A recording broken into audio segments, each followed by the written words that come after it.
Welcome back to the Speaking and Communicating podcast. I am your host, Roberta Ndlela. If you are looking to improve your communication skills, both professionally and personally, this is the podcast you should be tuning into. Communication and soft skills are crucial for your career growth and leadership development. And by the end of this episode, please log on to Apple and Spotify and leave us a rating and a review.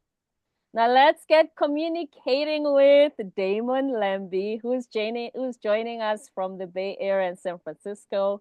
He is the host of the Learnit All podcast. He's the CEO of Learnit, a former baseball player who played in South Korea, where I was based before starting the podcast. And he is here to give us an athlete's perspective on leadership, talking about groundbreaking. Before I go any further, please help me welcome him to the show. Hi, Damon. Roberta, thanks for having me. It's an honor to be here. My pleasure. Thank you for being on the show. Welcome. Please introduce yourself to our listeners. So, my name is Damon Lembi, and I was born and raised in the San Francisco Bay Area where I live now.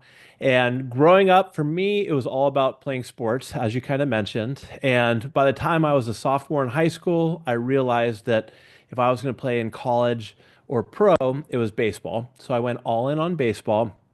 Turned out pretty well for me. I was a high school All-American. And like you mentioned, I got to play in the summertime one time in South Korea.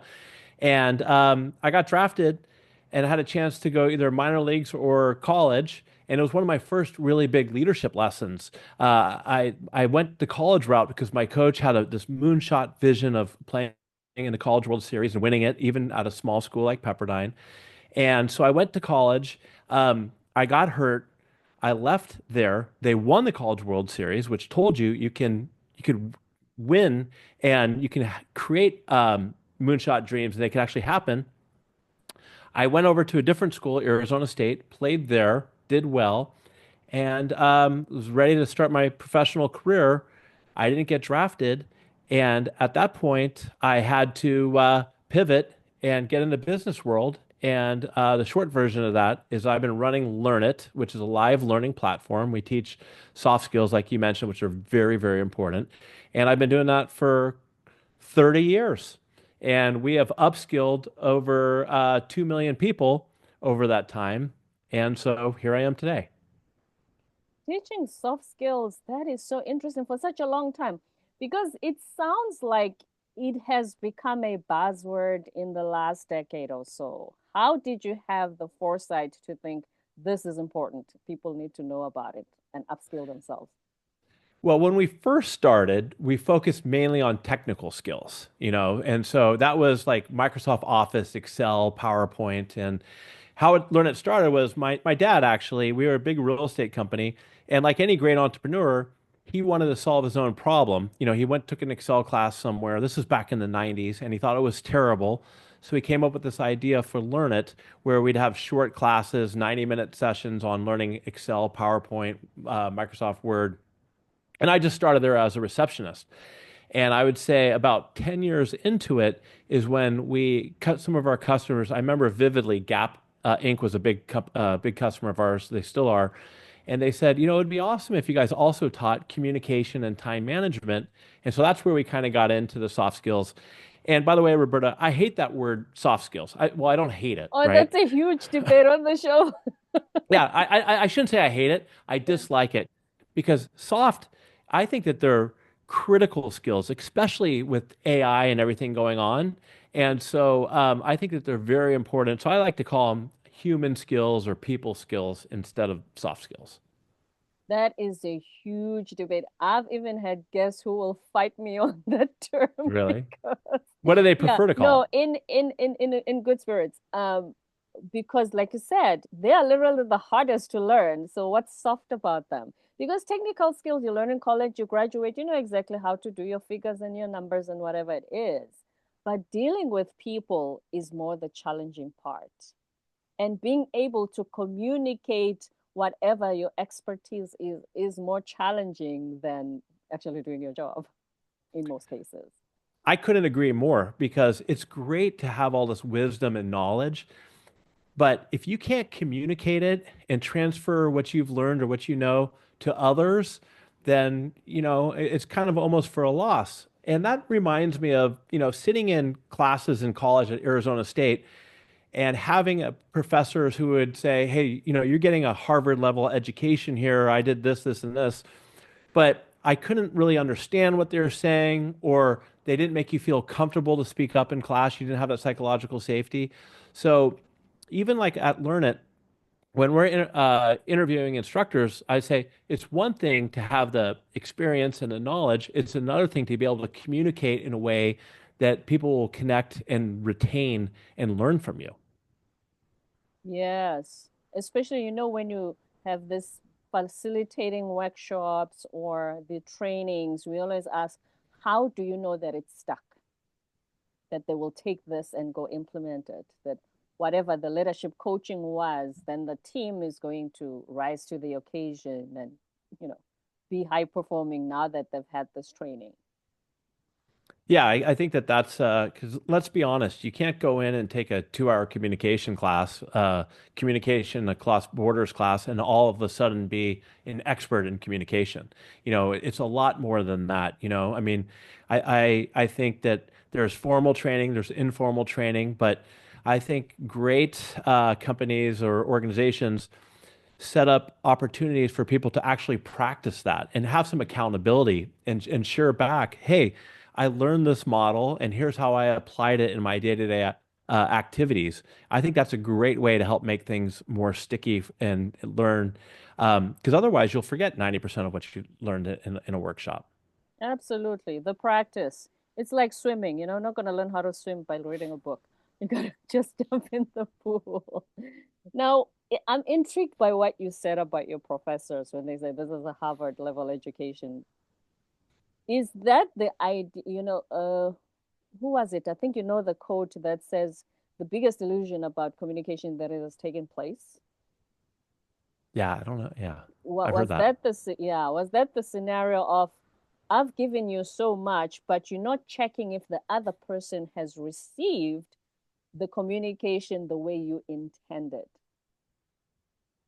Yeah, I think that situation with me in that class always stuck with me because in order for people to feel comfortable or retain information or learn, really, I think you need to create an environment where people feel comfortable raising their hands and asking questions, and not being made to feel stupid. So yeah, sure, Harvard's great, whatever, right? And but I just felt like I don't want to raise my hand because I'm intimidated by this person. And when you're a leader, I think it's your responsibility, or anybody, like we were speaking about before. Communication is so important, and a lot of times it's not just what you know; it's how you articulate it through stories or through cases that really help people connect with your message. That's the important part, yes. As you were saying earlier, everybody has said leadership coaching and empathy and this, but what's going to be different about Damon is that the story that he's going to tell on those topics is what the listeners are going to remember. Yeah, I think that that's what the really what I found is to be the important thing. It's like, we can talk about here's a framework for being more transparent, here's a framework for coaching, but how do you get it across to somebody where they can actually connect with what you're having to say and then turn around and use it themselves? That's how you know it's stuck.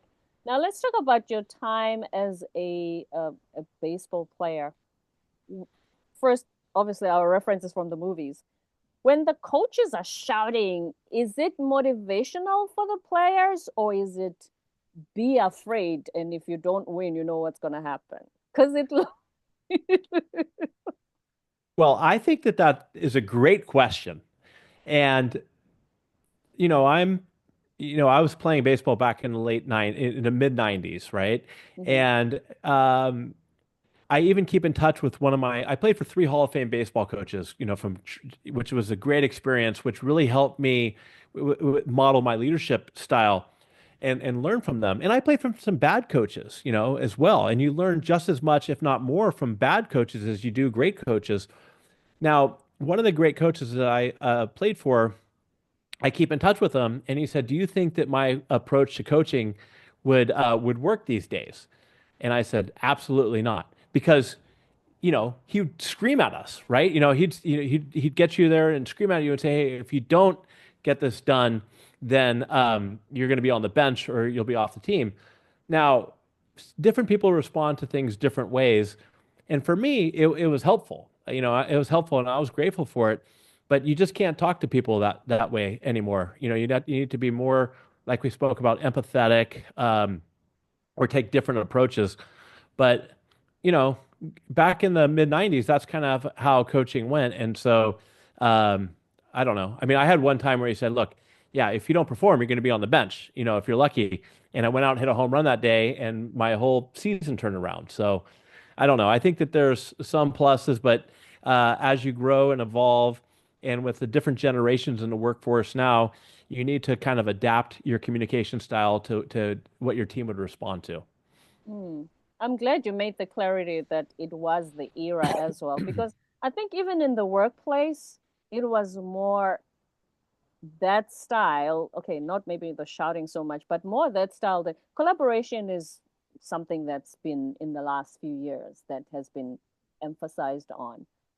So when you looked at their leadership styles 30 years ago, what did you think? I really admire this about this coach. And we've talked about the one that you thought, we're not going to repeat that. But what is it that you admired from some of the coaches? One of the things that I admired is that two of the coaches I played for, they created an environment where the team basically managed ourselves in a sense where if the coach wasn't around, it was like peer-to-peer feedback, accountability.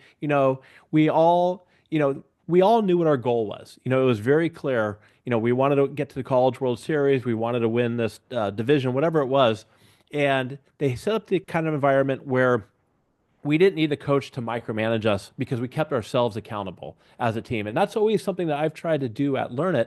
And I know Keith Ferrazzi, if you read his new book, Never Lead Alone, calls it teamship, where, you have this bond with the other people on your team where it's like, hey, I have your back.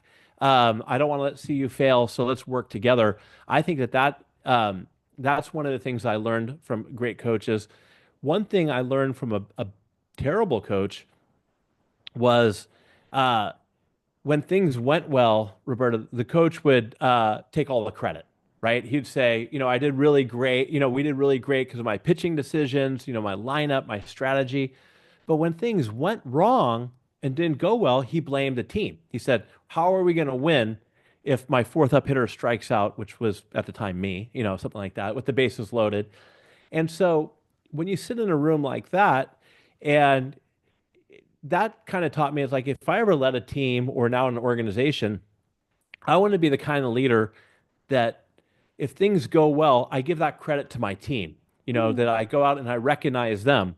And if things don't go well, as a leader, I want to show my team that I have their back. And I'll say, hey, this mistake or this is on me. We're going to find out how to make it work, and I'm going to be accountable for it. And you have your team's back. So I think those are a couple of lessons that I learned.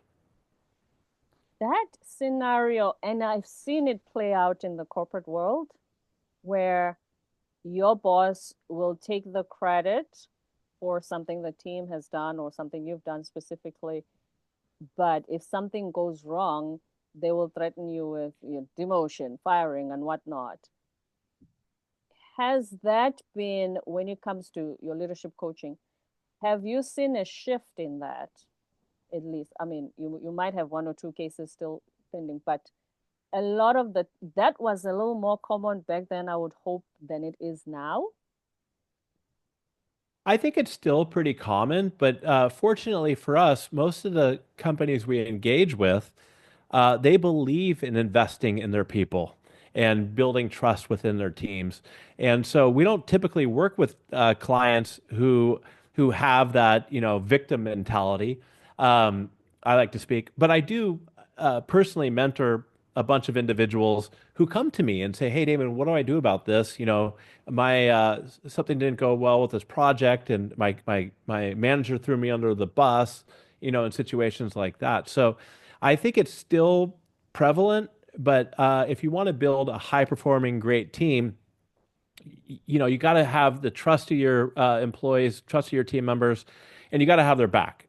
So I don't think that you can have a great team if you're playing the victim as a leader and you're passing the blame on to your down to your team. Certainly not. Now let's talk about your learning platform, Learn It All. How did that come about? So you mentioned your dad and that you were a receptionist in his company when you were doing Microsoft. So how did it then evolve into what it is today? So yeah, I mean, so when my baseball career ended, I was 22 years old, and I had a big identity crisis because I was like, I'm a baseball player. What am I supposed to do? I don't know if any of my skills are transferable into the business world. And fortunate enough for me, like I mentioned, my dad started this company called Learnit because he wanted to digitize our portfolio, and I took a job there, not at one of our real estate companies, but at Learnit as a receptionist for two reasons. One, like I said, I wasn't sure if my skills were transferable. And two, I didn't want to be somebody who started high up in an organization because my dad started it, right? I wanted to roll up my sleeves and show people that I can contribute and work. So I started off as a receptionist and probably to this day answered more phone calls than anybody else. And kind of swallowed my pride. And I kind of worked my way up over the years from doing sales to teaching classes. And about 5 years into it, when the CEO wasn't working out, I threw my hat in the ring and I said, "Hey, to our board, I said, I've answered the phones, I've closed some of our biggest deals in sales, and I've taught classes. I think that I would be a good fit for the CEO role because I'm empathetic to what the different departments are doing." And I Mhm. always recommend that when you come into an organization, learning the different roles as much as you can so you can connect with your people. And so they gave me that opportunity. And I've been CEO now for, I don't know, 20 some odd years. And we evolved from a technical training company to I like to call us like a overall holistic outsourced learning partner. So we work with organizations, all B2B, and we help design learning programs that help them achieve the future outcomes they're looking for, or maybe some challenges that they have over time. And the majority of it is around soft skills like emotional intelligence, or hey, I want to build stronger communication amongst our teams, especially if, let's say, somebody acquires a company, and they want to start using the same acumen and whatever. And so we come in and design programs that help them achieve those goals. Hmm. I'm wondering, so you've helped over 2 million people. Do all of them come from the US? Are they global? That's a that's another great question. I would say about 80% do. And when I figure in that number, I also include, we have a YouTube channel with over 900,000 subscribers on there with our platform, and 50% of our subscribers on our YouTube channel are outside of the US. They're from United Kingdom, they're from India. So I would say, but we do live virtual training all the time for different organizations across the world. Hmm. Because I'm wondering with the cultural differences, in some cultures they openly communicate and they're Mhm. free, and in some cultures they're a little more withdrawn or shy or don't speak unless spoken to. Have you seen differences in how they learn from your platform based on that? I would say that when we do large scale engagements, like with one of the largest social media companies in the world, we did a worldwide project management. One thing that we did beforehand was we met with their team leads from India, from South America, everywhere, to try to better understand how they like to engage in the session, with training, because some of the cultures they don't want to be called on, right? Yeah. And others are okay with it. So we try to best understand, how to interact with them in a way that would make them feel comfortable, like we go back to on the psychological safety stuff.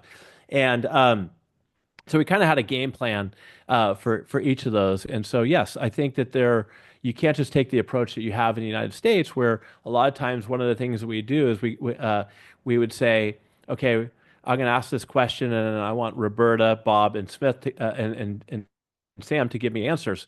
I mean, that might fly in America, but that may not fly in Japan or something. So to the best that you can do, you want to get yourself familiar with how the cultures best receive training.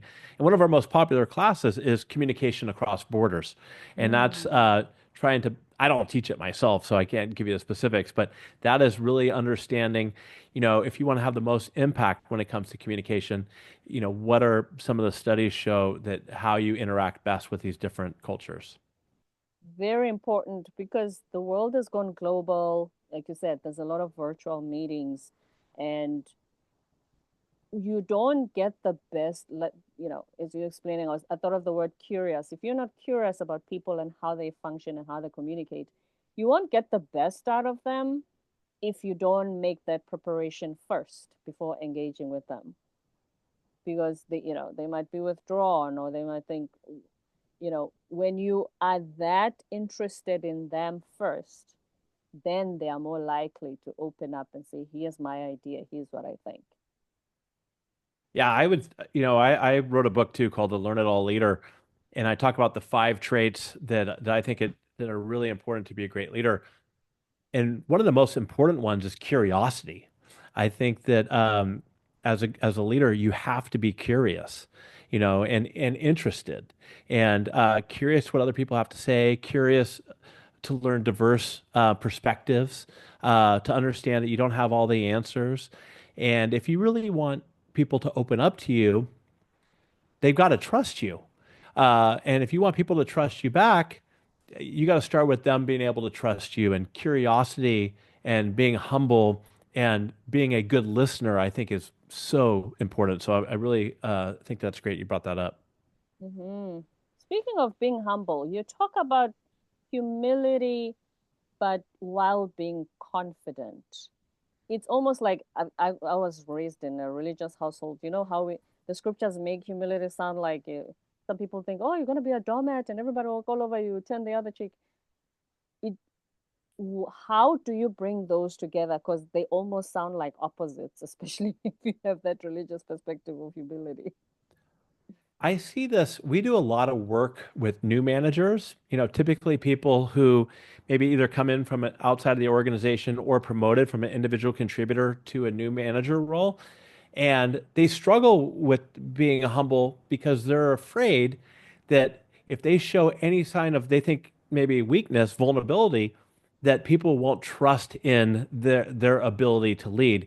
And for what I would share with your listeners out there, and I'm curious to see what you think, is that it is okay to say, I don't have all the answers, right? We Um, encourage it, actually. exactly, right? You encourage it. And so it's okay to be vulnerable and humble that way. But now when you tie that to confidence, you need to do it in a way where you're like, I don't have all the answers, but I have this great team around me, and I'm gonna tap into my team to get an answer to this question, and we're gonna figure it out. Um, because if you walk around and you're apologizing all the time and you're meek about it, you're like, well, I'm sorry, I got this wrong. I don't really know what I'm going to do.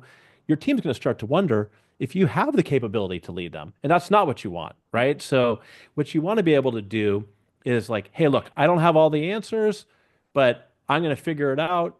Give me this time, and we're going to come together as a team and we're going to figure this one out together. Right. Yes, we do say one of the leadership myths is you should have all the answers. That's not the reason you were put in the role in the first place, because you have all the answers.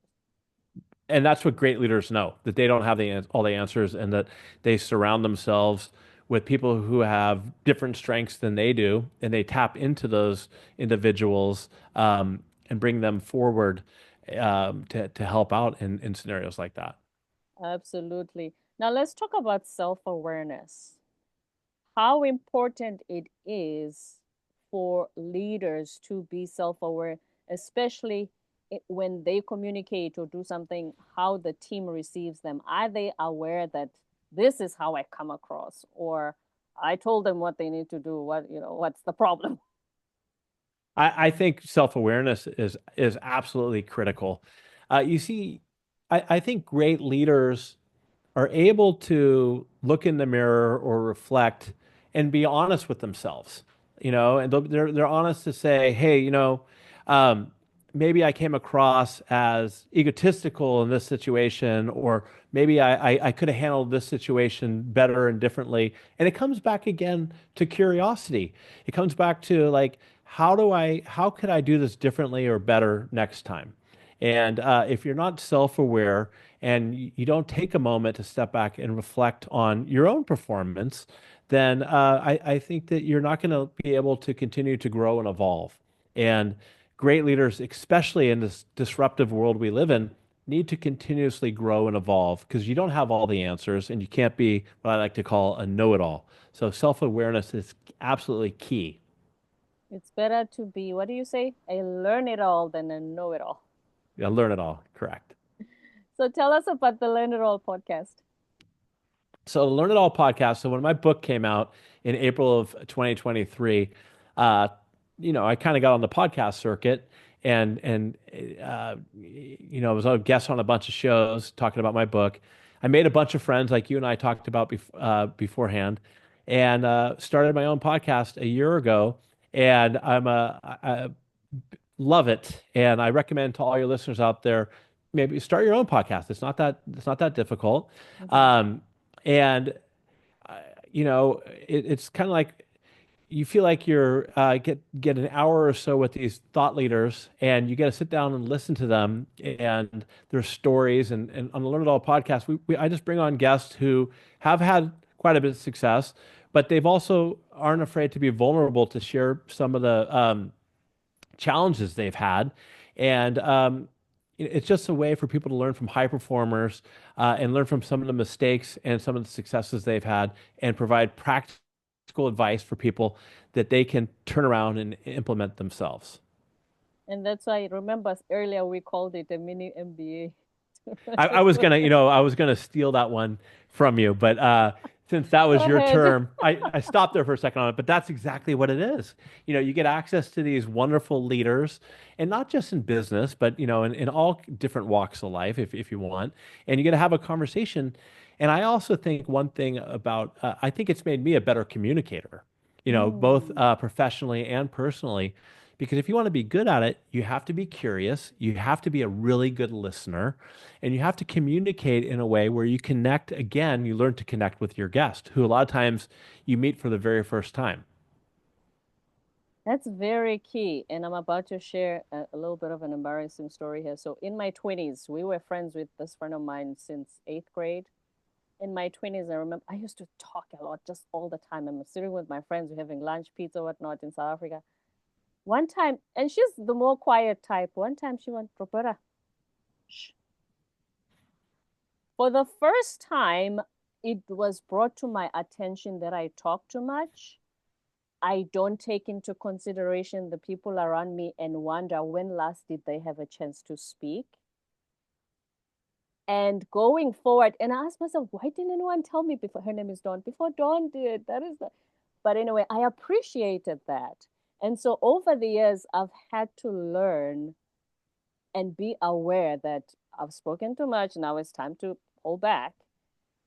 And when I started the podcast, I said to myself, this is the one tool that's going to teach me to actually listen and talk less and learn to ask questions, let the other person. It's been good training for me. Still a work in progress, but it's been good training in listen more and talk less. Well, what I like what you said there is how you received the feedback, because you said that you appreciated it from your friend, right? Yeah, because I mean, I know she loves me. She wasn't being mean or anything. We've been friends since when we were, in eighth grade, and I know that she meant. And the fact that there were four of us girls having lunch, I wondered what the other two have always thought about me talking too much, and they didn't say anything. But she was kind enough to bring it to my attention so that going forward, I don't make a fool of myself, or maybe irritate people. People get irritated. Well, but what I think you're talking about right there is really key for your listeners out there, that if you're a leader or not, you don't need, and first of all, to me, leaders, we're all leaders, right? We could be parents, we could be coaches, we could be individual contributors who are stepping up. So leadership's not a title, and it all starts with self-leadership. But if you really care about somebody, then you'll get out of your comfort zone and you'll have those tough conversations with them. You'll have a tough conversation with them and you'll share feedback.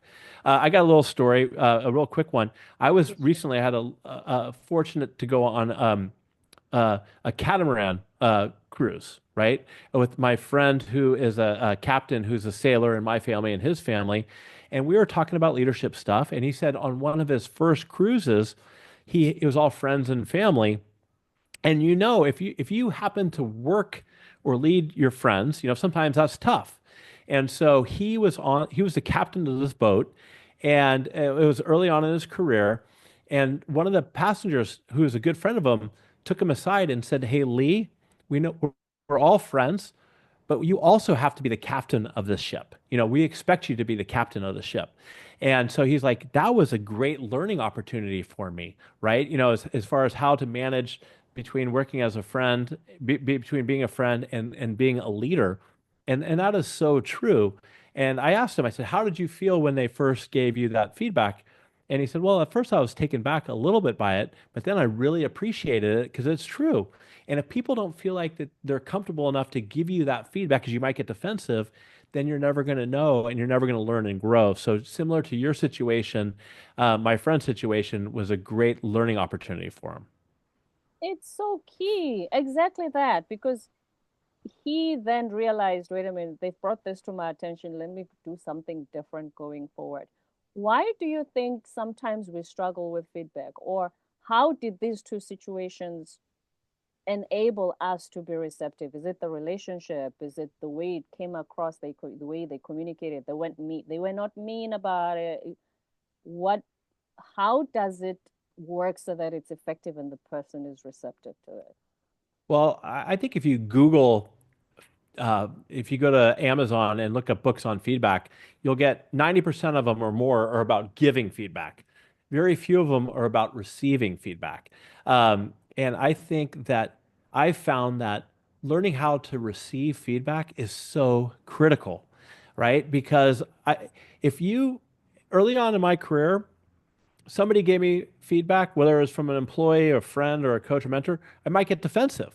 And if you get defensive, first of all, you're not hearing what people have to say, really, right? Because you're always thinking about how am I gonna combat what they're telling me? And then people will stop giving you feedback. I think if you learn how to receive feedback in a way that people feel comfortable continuing to give you feedback, that is like fuel for learning. There's nothing better than being able to receive feedback, being self-aware of maybe some changes you can make. And to answer your original question, why do I think some people struggle with that? Maybe because they could be a know-it-all, or maybe they lack self-confidence and they're worried about how they're perceived, or maybe they're inauthentic. I think that if you're an authentic, genuine person, and people give you feedback, then you don't have to put up some fake fake shield. You could just be yourself and learn from it. And all feedback really is, Roberta, is data, right? It's data. You don't have to Right. implement the changes that everybody gives you all the time, No, but you that's not should. what we're saying at all. No. Mm-mm. Exactly, right? But it's at least something for you to work with and learn from. It's more data. Yeah, no, we're not saying that, not the discussion of worry about people's opinions. That's not what this is about. Hence, I said, it depends on the relationship as well. Because if somebody knows you that well, I mean, my friend has never given me feedback that was, in different times as well. So I knew that that's the one thing I needed to work on because that's not what she does every day to me whenever we communicate. You know what I mean? That's You're why lucky to have friends like that. yes, because that's what I'm saying. Going forward, how many chances or how many relationships might have suffered along the way just because I wasn't aware that I talked too much and people just stayed away from me, or whatever the case may be. And that's how you evolve as a leader too. If you've created the environment where people feel comfortable enough to come to you and say, "Hey, Damon, you know, Like the other day, I'll be honest, somebody in our marketing department, I, I saw a newsletter that went out and I didn't like the title. I thought it was too generic. And so I had a conversation with them and I said, "Hey, look, I think we could have done a better job on this title, and I gave him some advice. And he came to me the next day and he said, I get a little sensitive around direct feedback like that. And I know you kind of made a joke out of it, but it kind of hurt my feelings. And I said, well, thank you for sharing that, because that wasn't my intention. But I was proud of him for feeling comfortable enough to come to me and share with me his feedback on my approach to that conversation, so I could learn and do differently next time. Hmm. Nobody's perfect. None of us are perfect. No, instead of holding it in and avoiding you next time to show you the title Hmm. because yes, and it's good that that communication took place because the other thing we always raise is I may think I'm a great communicator, but is that how Damon received me? Yeah, and it's less about your perception of yourself and more. I mean, at the end of the day, what's the goal with communication? It's to be able to get your point across where somebody understands what you're having to say, that it's crystal clear, and that you're both on the same page. And so, uh, if I feel like I came across in a way that they should understand, but at the end of the day they don't understand, or they don't, they don't, it didn't connect, then I'm not. Then that's on me. So that's on me on learning how to communicate better or be more transparent with somebody to get my message across. Communication, Absolutely. without a doubt, if if you're leading an organization, you're a small business owner or leading a team or a sports coach, if you can't communicate well, you're not going to be a great leader. I mean, that's one of the most important skills possible when it comes to leadership. I had a guest who, how did he explain it? He said, if this is your leadership, your perceived leadership and your communication skills, everything is perception. So if you are perceived to be a 10 as a leader, but your communication skills are low, they're going to perceive you as a 3 as a leader. But if your leadership might not be the best, but if you communicate well, they think you're the best leader they've ever come across. You're like, so it's 100%. perception of Yeah. communication skills. Yeah. Yeah, and it's their perception. It's not your perception. It's their perception of how you're coming across and communicating. And the other thing I'd add to that, and I'm sure you talk about this on your show all the time, especially around change management or getting a new initiative, you can't just deliver the message once or twice. You need to continuously deliver it, the communication. You need to, and through different channels, maybe through email, maybe through Slack, maybe through one-on-one discussions, team discussions. So that's besides just being clear, I think it's the repetitiveness of the communication and the consistency that is really critical to be a strong leader. To make sure that it's received the way you intended. Any last words of wisdom, Damon, before I let you go? What would you like to tell our listeners that I haven't asked you yet? Well, one of the things that I always like to say is when it comes to leadership, great leaders aren't born or made, they're constantly in the making. We've never hit our pinnacle. There's always something new to learn, whether it's around communication, whether it's around coaching, whether it's around, having difficult conversations. So, if you're listening to this podcast, I'm sure you're somebody who wants to continue to learn and grow. And so just always keep that in mind. Great leaders are not born or made, they are in the making. Because we always ask the old age question, are they born or made? So you've changed that paradigm for us today. Thank you very much. You're welcome.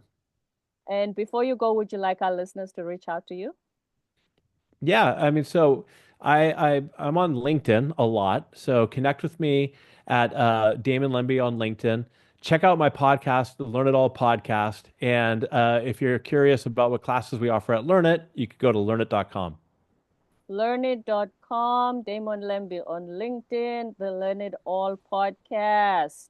Thank you so much, Damon, for being here today. This has been so much fun and very informational. Thank you. Thank you, Roberta. My pleasure. Don't forget to subscribe, leave a rating and a review on Apple and Spotify, and stay tuned for more episodes to come.